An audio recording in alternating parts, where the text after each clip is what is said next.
Bonjour mes chers amis, membres de la communauté du royaume, les fils du royaume. Que le Seigneur vous bénisse abondamment, car le Seigneur nous aime, nous tous autant. Nous allons commencer un enseignement sur la domination, l'autorité et la responsabilité. Lisons Genèse chapitre 1, verset 26. La Bible dit, faisons l'homme à notre image selon notre ressemblance et qu'il le domine. Soulignez bien, et qu'il le domine. L'homme a été fait à l'image et à la ressemblance de Dieu pour qu'il le domine. Le mandat primaire de l'homme, c'est la domination. Ce n'est pas la prière, c'est la domination. La prière, c'est une relation. Comprends ceci. Dieu ne t'a jamais appelé à survivre, mais à régner. La domination n'est pas la domination abusive. Je répète, la domination n'est pas la domination abusive, mais la domination est une gestion avec autorité. Gestion avec autorité. La domination signifie 1. La responsabilité sur un territoire. 2. La gestion des ressources. 3. L'influence sans contrainte. Retenez bien ces 3 définitions, bien significations. La domination signifie 1. La responsabilité sur un territoire. 2. La gestion des ressources. 3. L'influence sans contrainte. Tu as été créé pour gouverner quelque chose.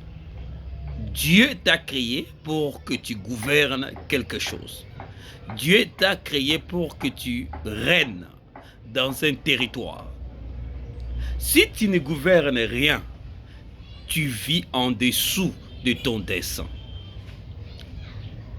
Chaque être humain a un territoire à assigner.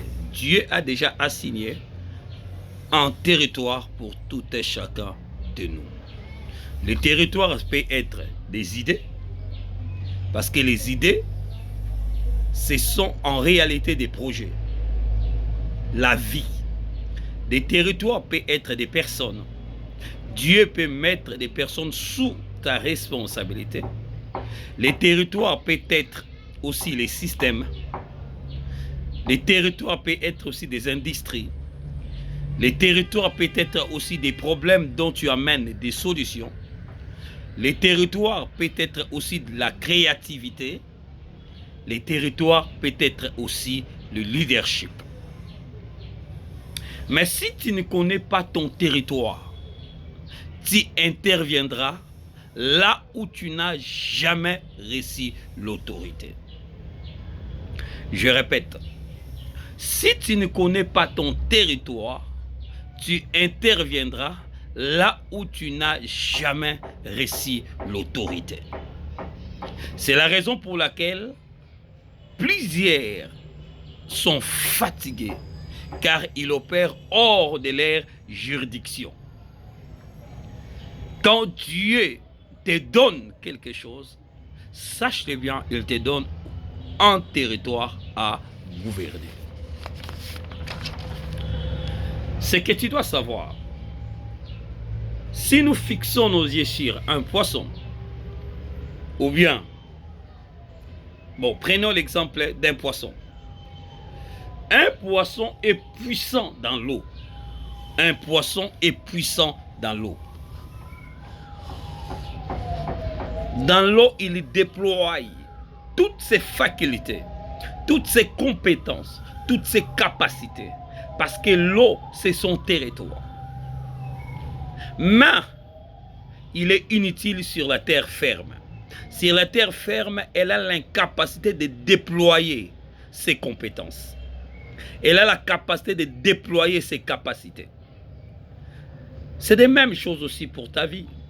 Quand tu es dans un territoire qui n'est pas la tienne, tu as l'incapacité de déployer toutes tes compétences qu'il faut. Le poisson n'a pas perdu sa puissance dans la terre ferme, mais il a perdu seulement son environnement. Le poisson n'a pas perdu sa puissance, il a perdu son environnement. Parce que son environnement, c'est l'eau. C'est là qu'il déploie toutes ses capacités, toutes ses facultés, toutes ses compétences. Il peut créer et recréer encore d'autres choses. Mais hors de l'eau, dans la terre ferme, il est immobile. Il a l'incapacité de faire quelque chose. Beaucoup d'entre nous n'ont pas perdu l'onction, mais ils ont perdu l'alignement. Ils n'ont pas perdu les capacités, mais ils opèrent dans un territoire qui n'a jamais été assigné pour eux. Vous êtes doué, mais mal positionné. Tu as des talents, tu es talentueux, mais distrait. Tu es ouate, mais indiscipliné. Voilà la raison pour laquelle tu te fatigues. Tu tournes en rond. Tu vois comme si Dieu n'est plus avec toi. Comme si Dieu n'opère plus avec toi. Voici la bonne nouvelle. Dieu est avec toi. Dieu est avec toi. Je répète encore, Dieu est avec toi. La discipline n'est pas optionnelle pour la destinée. La discipline n'est pas optionnelle pour la destinée. La discipline est la décision quotidienne de faire ce que tu dois faire. Même lorsque tu n'as pas l'envie de le faire, tu dois le faire. C'est ça la discipline. Je répète, la discipline est la décision quotidienne de faire ce que tu dois faire. Même lorsque tu n'as pas l'envie de le faire. Ce que tu dois retenir. 1. Le royaume de Dieu ne répond pas aux émotions, mais répond aux principes. Le royaume de Dieu ne répond pas aux émotions, mais répond aux principes. 2. Les sentiments changent, mais les principes ne changent pas. Observons Jésus. Qu'est-ce que Jésus a dit? Et qu'est-ce qu'il faisait de temps en temps? Écoutez ce que Jésus a dit. Il a dit, si vous m'aimez, gardez mes commandements. Si vous m'aimez, gardez mes commandements. La vie de Jésus démontrait exactement son amour envers son Père. Ce n'était pas les émotions, mais c'était une conviction personnelle. Une décision ferme. Peu importe les tempêtes, peu importe les circonstances, son amour était du vrai. Quand Jésus a dit, si vous m'aimez, gardez mes commandements, il n'a pas dit, ressentez, mais il a dit, obéissez à moi.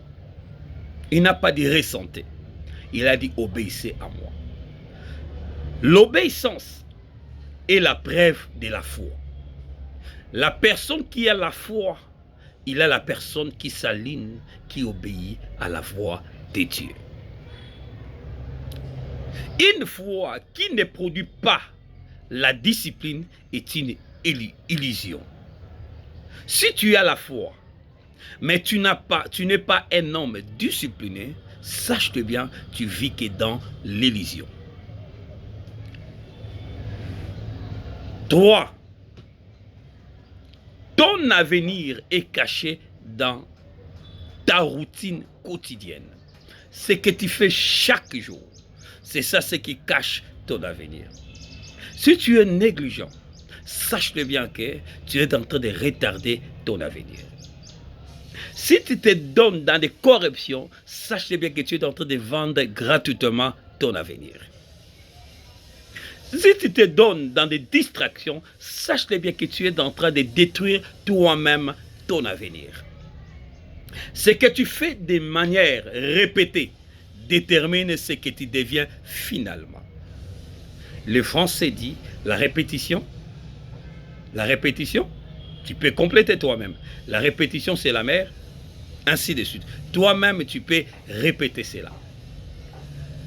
Même si quelqu'un qui n'a pas de compétences, mais s'il décide de faire ces choses-là quotidiennement, d'une manière en répétition et disciplinée, il deviendra un jour une personne bien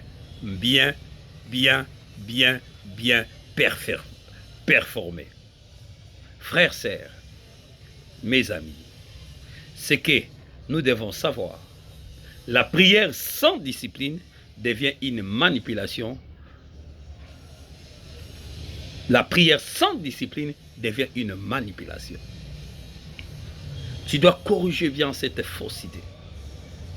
Quelles sont des idées que tu dois corriger? 1. La prière n'est pas convaincre Dieu. La prière n'est pas de convaincre Dieu de faire ce que tu veux que Dieu le fasse. Mais la prière, c'est l'alignement avec ce que Dieu a déjà décidé au sujet de ta vie. 2. La prière ne change pas Dieu, mais elle te change, elle nous change nous. Voilà la raison pour laquelle nous devons aimer la prière. Mais la prière en soi doit être accompagnée avec des disciplines. Un homme discipliné, c'est un homme qui a pleinement l'autorité. Bien-aimé dans le Seigneur, lorsque Jésus priait à Gethsemane, il n'a jamais dit « enlève l'assignation », mais il a dit « aligne ma volonté à la tienne ». Voilà la maturité. Voilà la maturité. Nous sommes appelés, si nous voulons dominer, si nous voulons régner, si nous voulons accomplir de meilleures choses ici sur terre, nous sommes appelés à nous aligner à ce que Dieu a déjà assigné pour nous. La domination vient dans la gestion. Si tu gères bien, tu auras plus la domination. Si tu gères mal, tu auras plus la honte. Que le Seigneur vous bénisse abondamment, abondamment et abondamment. Je vous aime. À la prochaine numéro.